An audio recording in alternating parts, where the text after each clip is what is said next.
కేపల్లి మండల పాపనపేట జిల్లా మీదకు నేను తాజా మాజీ సర్పంచ్ వాళ్ళ భర్త. అయితే వీళ్ళు కూడా మంది గారు మా కులస్తులే, మాకు సంబంధించి వాళ్ళు వేస్తే మేము సృష్టి పడతాం, మేము వేస్తే వాళ్ళు సృష్టి పడతారు సార్. అయితే ఏమైందంటే ఈ కవిత అనే అమ్మాయి సాయిల భార్య, వీళ్ళిద్దరు ఏంటంటే కొన్ని ఒక 15-20 సంవత్సరాల నుంచి ఒకరికొకరు దూరం ఉండరు. ఈమె దగ్గర ఆయన లేడు, ఆమె దగ్గర ఈమె లేదు. ఈమె హైదరాబాద్లో బతుకుతుంది. సాయిలు ఏంటంటే ఇక్కడ కూలి పని చేసుకుంటా అక్కడిక్కడ కష్టం చేసుకుంటే పిల్లలు నడుపుకుంటా సాయిలు ఉంటాడు. అయితే మొన్న ప్రజెంట్గా వారం రోజుల ముందు వారం రోజుల ముందు కూడా ఈయన దగ్గర జీతం ఉన్నాడు, ఆల్రెడీ బలర కాసుకుంటే జీతం ఉన్నాడు. అయితే ఏమైందంటే ఈ బలర కాసుకుంటూ ఉన్నప్పుడు వాళ్ళ మామ చనిపోయినప్పుడు కూడా సాయిలు ఏమన్నానంటే నేను సాగుకు రానియే, మన ఆయన సాగుకు రాని కండిషన్ పెట్టాడు.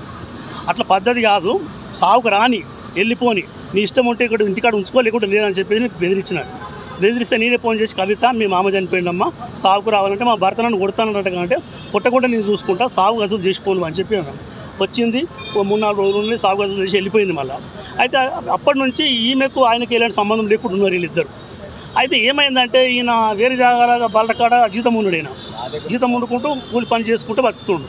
అయితే మేము వేరే సాగుకు వచ్చారట. వీళ్ళు సాగుకు వచ్చినప్పుడు ఎన్ని రోజులకి ఇండియా బతుకుతావు, నువ్వు హైదరాబాద్ పోదాందా అని చెప్పేసి ఆమెను మేము చెప్పిందో ఏమో కొంచెం నచ్చ చెప్పినాక తర్వాత అయితే ఈయనకు పైసలు కట్టాలి, ఈ మళ్ళీ పైసలు కట్టిన పైసలు ఇచ్చిండు అడ్వాన్స్.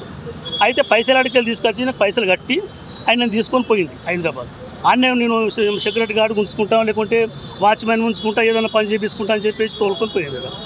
తోలుకొని పోయినాక తర్వాత ఏం చేసిందో మనకేం పూర్తి తెలియదు సార్. అయితే నిన్న పొద్దున వాళ్ళ అమ్మ, వాళ్ళ బిడ్డ, వాళ్ళందరూ కలిసి వాళ్ళ బిడ్డ వచ్చి ఇట్లా మన సాయిలు కనబడతలేడట, మరి సాయిలు దొరుకుతలేడు ఏడుండు అని చెప్పేసి అంటే నేను ఏంటనే అయితే బాపా నువ్వు ఒక ఫోటో తీసుకురా మీ నాయన అని చెప్పేసి ఫోటో తీసుకొచ్చి నేను గ్రూపులో పెట్టేసి మ్యాటర్ పెట్టేసి పలానా శుక్రవారం ఇంట్లోకి వెళ్ళిపోయిందంట అని చెప్పేసి మ్యాటర్ పెట్టిన.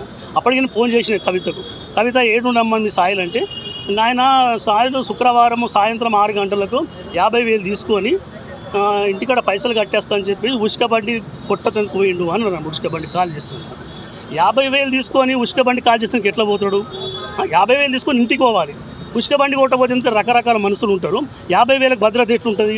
అది పద్ధతి కాదు, అది నిజం చెప్పంటే నాయన నేను గంతే చేసిన, నాకు ఏం తెలియదు నాయన, ఉసుక బండి కొట్టబోయినని చెప్పి అనగానే తర్వాత నువ్వు ఏడున్నావు అంటే హైదరాబాద్లో ఉన్నాను, నువ్వు ఇంటికి రా, నువ్వు ఇంటికి వచ్చినాక మాట్లాడదామని చెప్పిన.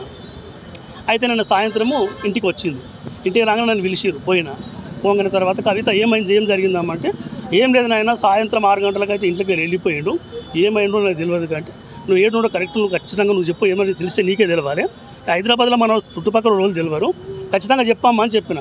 అంటే నాకు ఏం తెలియదు నాయన అనగానే తర్వాత ఏం చేద్దాం ఇప్పుడు అని చెప్పేసి నేను మా లోకల్ పోలీస్ స్టేషన్కి ఫోన్ చేసిన. సార్ మరి కంప్లైంట్ అక్కడ ఇస్తే బాగుంటుంది, ఇక్కడ పెంచుంటే ఇస్తే మనం ఇక్కడ ఇస్తుడే కాదు హైదరాబాద్లో కంప్లైంట్ ఇవ్వాలని నేను మీకు చెప్పిన. అప్పటికి వీళ్ళందరూ చాలా టైట్లు ఉన్నారు, దొంగ ఇదేం చేసిందో మొత్తం బాధ్యత దీని మీదనే, ఏమో చేసి వచ్చిందని చెప్పేసి బాగా కొడతానికి ప్రయత్నం చేస్తే కొట్టద్దు, మనం ఏమనొద్దు, మనకు క్లారిటీ తెలియదు, మనం కొడితే బాగుండదు అని చెప్పేసి నేను అందరూ బెదిరించినాక తర్వాత ఆమెకు చెప్పిన, అమ్మ నువ్వు పొద్దున పోయి మన లోకల్ పోలీస్ స్టేషన్లో కంప్లైంట్ చేద్దాం, ఒకవేళ నువ్వు రాత్రి వెళ్ళిపోయినావు అనుకో కంప్లైంట్ నీ మీద చేపిస్తా, నువ్వు ఉన్నావనుకో నీతో కంప్లైంట్ చేపిస్తా, సరే దొరకడా తర్వాత విషయం అని చెప్పి కండిషన్ పెట్టా.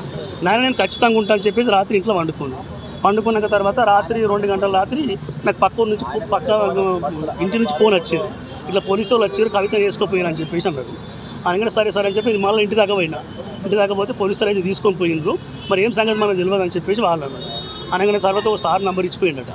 అయితే పొద్దున సార్ ఫోన్ చేసిన, సార్ సర్పంచ్ గారు మీరు రండి, నేను ఇంట్రగేషన్ చేస్తున్నాం, తర్వాత ఏమైందో పూర్తిగా ఇంకా తెలియదు, ఇంకా మీరు ఇందాక వస్తే తెలుస్తుంది అని చెప్పేసి వాళ్ళు అన్నారు. సార్ అందుకే మా ఊళ్ళో పెద్ద మనుషులు అందరూ కోరుకొని ఒక కంప్లైంట్ వచ్చింది, అనుమానాస్పదాల్లో ఒకరు చనిపోయారు అని చెప్పేసి.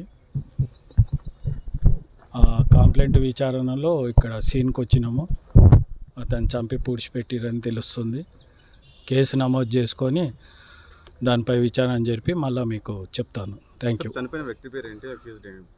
చనిపోయిన వ్యక్తి పేరు సాయిలు అని తెలుస్తుంది, అక్యూజ్లు ఇంకా పేర్లు తెలియవు మనకు, ఇన్వెస్టిగేషన్లు ఉంది, తెలుసుకొని చెప్తాం. సాయిలు ఏం చేస్తున్నాడు సార్? అసలు సాయిలు వాచ్మెన్ పని చేస్తాడు, ఇప్పుడు దాన్ని మరో వాళ్ళు పిలిపించి చేపియాల్సి ఉంటుంది. ఇన్వెస్టిగేషన్ చేసిన తర్వాత తదుపరి విషయాలు మీకు చెప్తాను. 2 days అవుతుంది. Thank you.